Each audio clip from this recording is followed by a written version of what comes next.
I-Pegasus. Yo, I'm gonna be in so much trouble for telling you this ending zonyamalala.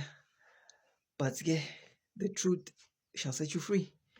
So, lalela mntomnyama. Asiqale.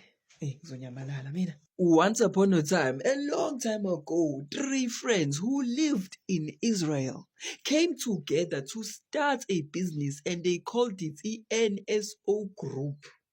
They then went on to create a piece of code and called it i-Pegasus spyware through i-company yabo, i-NSO, which means Univ, Ushelev, no Omari. Yes, it's a combination of their names, but what's important is that they created i-Pegasus.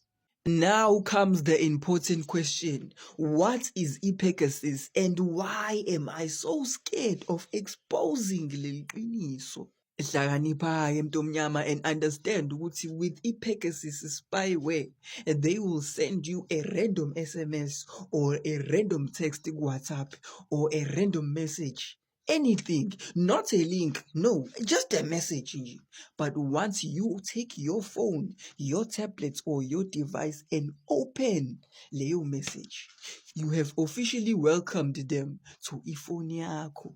They now have access to ama SMS akho, ama email, ama photographs and videos, your contacts, whenever you get a call, they will get a recording ukuthi what were you talking about on your call.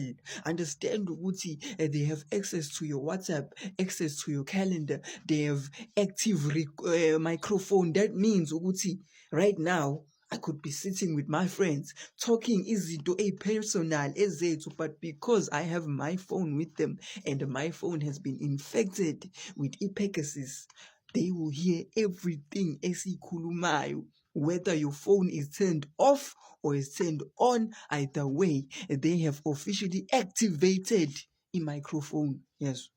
And they have officially activated e-camera. Yes. Whether the phone is turned off or on, but bona, they have full control of your camera yakho, and most importantly, they know where you are at all times.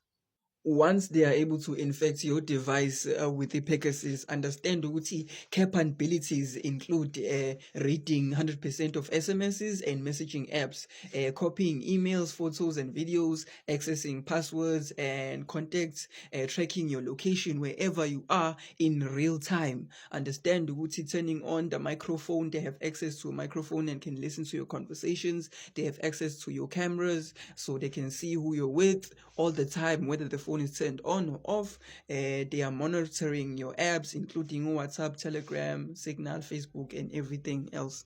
Before i-Pegasus existed, amanye ama-spyware required you to press a link, and let's be realistic, nobody trusts ama-link, so nobody presses them. But when i-Pegasus came into the picture, they used the tricks. They call you, they send you a text, they send you an email, and uzoyivula because you won't suspect anything. Kanti sebengenile. Understand ukuthi the phone gets infected by simply receiving a specialized message or a network signal, anything, and you won't even know ukuthi sebengenile. So this is the graph showing progress of i-Pegasus in African countries. The blue line represents countries that are likely operating with i-Pegasus, and the orange one just shows countries that are infected with i-Pegasus, meaning ukuthi i-Pegasus ikhona and they are using it to see. No, I shouldn't say this. No, anzwanga lutho. No, I said nothing. Allegedly.